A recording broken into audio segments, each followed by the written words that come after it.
जी हां दोस्तों, बड़ी खबर निकलकर सामने आ रही है। रूस और चीन के 90,000 सैनिक, 400 युद्धपोत, पुतिन ने दिखाई महाविनाशक ताकत। मिसाइल टेस्ट से कड़ा संदेश, अगर अमेरिकी मिसाइल से हमला किया तो देंगे करारा जवाब। वहीं अगली खबर में आपको बताएंगे पुतिन अपने लड़ाकू विमान के साथ क्यों तुर्की जाना चाहते हैं, किस चीज का सता रहा डर, नाटो और होटल सुरक्षा पर क्या है विवाद। इसी के साथ आपको बताएंगे ड्रैगन की अमेरिका को खुली धमकी, कहा यह हरकत की तो कुचल कर रख देंगे। वहीं इजरायल ने हमास नेता शनिवार को दी गाजा से सुरक्षित निकलने की अनुमति, लेकिन रखी ये शर्त। तो दोस्तों सभी खबरें विस्तार से बताएंगे। उससे पहले तमाम नए आने वाले साथी से गुजारिश है MW न्यूज को सब्सक्राइब कर ले ताकि आपको सभी खबरें आसानी से मिल सकें। तो बिना टाइम लेते हुए बात करते हैं खबरों की। जी हां दोस्तों, यूक्रेन युद्ध के बीच रूस की नौसेना ने जोरदार युद्ध अभ्यास शुरू किया है। जापान सागर में हो रहे इस नौसैनिक अभ्यास में रूस और चीन के 90,000 सैनिक, सबमरीन और 400 युद्धपोत हिस्सा ले रहे हैं। पुतिन की नौसेना पिछले 3 दशक में यह सबसे बड़ा अभ्यास कर रही है। इसमें शामिल होने के लिए चीन के युद्धपोत भी पहुंचे हैं।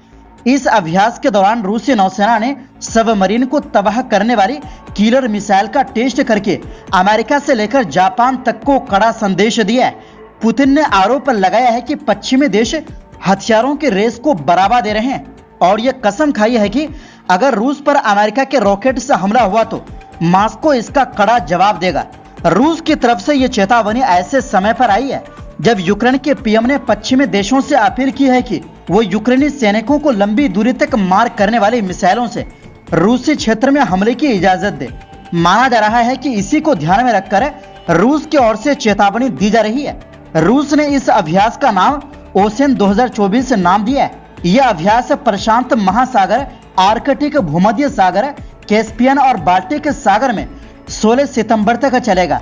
रूस के रक्षा मंत्रालय ने कहा कि इस नौसैनिक अभ्यास में 120 फाइटर जेट और हेलीकॉप्टर, 7,000 हथियार, सैन्य और विशेष उपकरण और 90,000 सैनिक हिस्सा ले रहे हैं। पुतिन ने कहा कि इस अभ्यास का उद्देश्य रूस की युद्ध की तैयारी को टेस्ट करना है। उन्होंने कहा अमेरिका अपने एशियाई और यूरोपीय सहयोगियों की परवाह किए बिना हथियारों की रेस को बढ़ावा दे रहा है। साथ ही यूरोप और एशिया प्रशांत क्षेत्र में खतरनाक हालात के लिए पूर्व परिस्थितियां पैदा कर रहा है। हमारी सेनाओं को रूस की संप्रभुता और राष्ट्रीय हितों की रक्षा के लिए आवश्यक रूप से एक विश्वसनीय सुरक्षा मुहैया कराना होगा ताकि किसी भी तरफ से होने वाले सैन्य हमले को विफल किया जा सके। इसमें समुद्र और समुद्री तट शामिल है। पुतिन ने यह कसम तब खाई है जब यूक्रेन ने मांग की है कि अमेरिका उसे लंबी दूरी तक मार करने वाली मिसाइल से रूस के अंदर हमले करने की अनुमति दे। यूक्रेन ने ब्रिटेन से कहा है कि वो इसमें मदद करे। यूक्रेन के राष्ट्रपति जेलेंस्की कई बार गुहार लगा चुके हैं कि लंबी दूरी तक मार करने वाले हथियारों से रूस में हमला करने की अनुमति दी जाए। रूस ने साफ कह दिया है कि अमेरिका ने इसकी अनुमति दी तो रूस भी इसका ठोस करारा जवाब देगा। पश्चिमी देशों ने यूक्रेन को केवल रूस के कब्जा किए हुए यूक्रेन के इलाकों जैसे क्रीमिया और डोनबास में ही हमला करने की अनुमति दी है। इसी के साथ आपको बता दें कि जी हां दोस्तों, रूस के राष्ट्रपति व्लादिमीर पुतिन ने पिछले साल से तुर्की की कई ऑफिशियल विजिट को बार बार टाल दिया है और इसके पीछे कई कारण बताए जा रहे हैं। कुछ अधिकारियों का कहना है कि यूक्रेन युद्ध के बाद से पुतिन ने उन देशों की यात्रा से परहेज किया है जो पहले सोवियत संघ का हिस्सा नहीं थे। वहीं कुछ अन्य ने इसे इस साल रूस में हुए चुनाव से जोड़ा है। हालांकि मिडिल ईस्ट आई की रिपोर्ट के मुताबिक असली वजह पुतिन की यात्रा के लिए की गई असाधारण मांगे हैं। पुतिन की शर्त है कि वो तुर्की की यात्रा के दौरान रूसी लड़ाकू विमानों के सुरक्षा घेरों के साथ उड़ान भरे। ये संभावना जताई जा रही है कि पुतिन यूक्रेन की सैन्य क्षमताओं से चिंतित है जो उनके विमान को निशाना बना सकते हैं। मॉस्को की यह मांग की उनके लड़ाकू विमान तुर्की की हवाई सीमा में एंट्री करें और संभवतः वहां उतरे भी। काफी जटिल है। तुर्की नाटो का सदस्य है और नाटो की एयर डिफेंस सिस्टम्स रूसी विमानों को संभावित दुश्मन या खतरे के रूप में देख सकती है। सूत्रों का कहना है कि तुर्की नाटो के डिफेंस सिस्टम को रूस के इस मांग के लिए बंद करने की संभावना नहीं रखता। यही वजह है कि पुतिन की अंकारा यात्रा की योजना में लगातार देरी हो रही है। पुतिन ने आखिरी बार 2014 में तुर्की का दौरा किया था।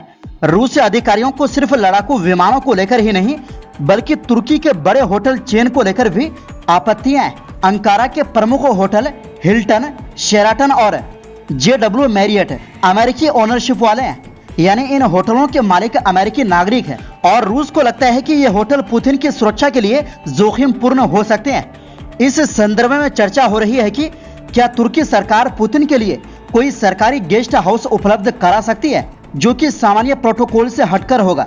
इस पूरी परिस्थिति में पुतिन की सुरक्षा प्रमुख मुद्दा बन गई है।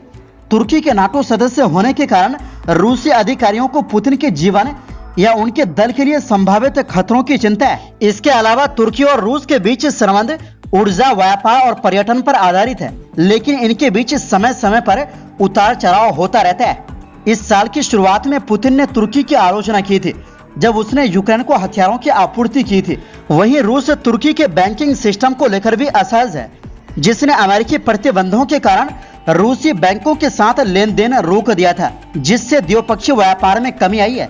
हालांकि रूस और तुर्की के बीच कुछ बड़े प्रोजेक्ट पर चर्चा हो रही है, जैसे कि रूस द्वारा तुर्की में दूसरा परमाणु ऊर्जा संयंत्र बनाना और पश्चिमी तुर्की में गैस हब स्थापित करना। इसी के साथ आपको बता दें कि जी हाँ दोस्तों, चीन की तरफ से अमेरिका को खुली धमकी दी गई है कि अगर उसने दक्षिण चीन सागर में अपने प्यादों को आगे बढ़ाने की कोशिश की तो इसका अंजाम बहुत बुरा होगा। जो भी चीन की सेना के सामने आएगा उसे कुचल कर रख दिया जाएगा। चीन की राजधानी बीजिंग में चल रहे एक सैन्य रक्षा मंच के मौके पर एक वरिष्ठ सैन्य अधिकारी ने कहा, चीन दक्षिण चीन सागर सहित अपने क्षेत्रों में किसी भी विदेशी हरकत को बर्दाश्त नहीं करेगा। हम घुसपैठ करने वाले किसी भी ताकत को कुचलने में सक्षम है। हमें उम्मीद है कि दक्षिणी चीन सागर शांति का सागर बना रहेगा। चीन के लेफ्टिनेंट जनरल हे ली ने कहा कि अगर अमेरिका अपने प्यादों को हमारी समुद्री सीमा के अंदर आने के लिए उकसाता है या फिर खुद भी अंदर आने की कोशिश करता है तो फिर हमारी सेना भी धैर्य से काम नहीं लेगी। हम युद्ध नहीं चाहते, लेकिन हमारी संप्रभुता पर आंच आई तो फिर हम इससे पीछे भी नहीं हटेंगे। लेफ्टिनेंट जनरल ने कहा कि हमारी सेना किसी भी हाल में अपने देश की सभी सीमाओं की रक्षा करने में सक्षम है और वो ऐसे किसी भी दुश्मन से लड़कर उसे कुचलने के लिए तत्पर है जो सीमाओं का अतिक्रमण करना चाहते हैं या करने की सोच रहे हैं।